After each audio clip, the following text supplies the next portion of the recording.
My boyfriend tried to sell me off to pay his debt, except the mafia don he picked was my brother, and that idiot had no idea just how protective my brother was, or how brutal he could be to anyone who dared hurt his family. Whatever was in the car knocked me out the moment I got in. Time passed. I could feel that much, but my body stayed limp, weak. Eventually, I felt my mind clawing its way back.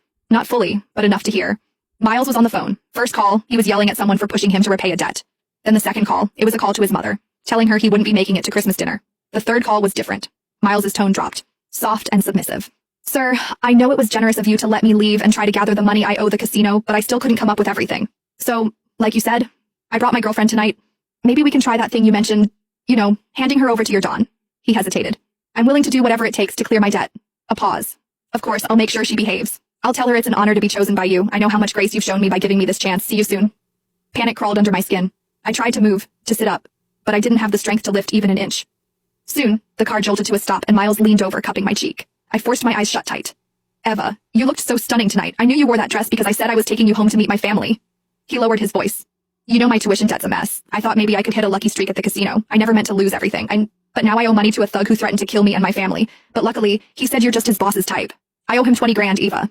I can't let him go after me and my mom. His voice dropped, almost guilty. Don't blame me, Eva. Blame yourself for being too damn pretty. Just one night. Mr. Snake said it's only for one night. Then I'll come get you. I swear. I'll take care of you for the rest of your life.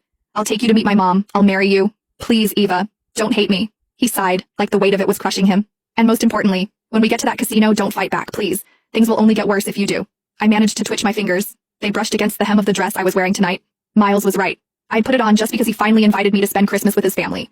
I remembered how I smiled, how hopeful I was, how foolish to think we were actually moving forward. Turns out he was just selling me off. 20,000, that's all I was worth. Miles could have asked me for help and I would have given it, but instead his pride decided betrayal was easier. My thoughts spun, scrambling for a plan. I remembered the bracelet on my wrist, the one with a hidden alarm. One press, and it would send an SOS to my brother, along with my location. The problem?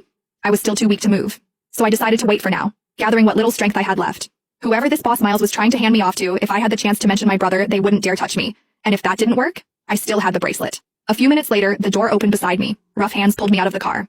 I brought her, just like you asked, Miles said, his voice trembling with fake pride. A rough voice answered, laced with amusement. I gotta admit, even in my line of work, I didn't think you'd actually sell your girlfriend, but... A hand grabbed my chin, tilting my face up. You were right, she's very pretty. Not just pretty, Miles added quickly, eager, pathetic. The prettiest. She was even voted best looking in our class, but too proud. Always had her nose in the air. Took me nearly a year to win her over. And you're willing to hand her over to me? The man sneered. I cared about her, Miles said with a sickening laugh, joining Snake's. Just not as much as I care about myself. Besides, look at that body, and her fingers. She's a pianist. Real flexible too. If you catch my drift, she'll make your Don more than happy. The men around us laughed, crude and revolting. If our Don is pleased, your debt's cleared.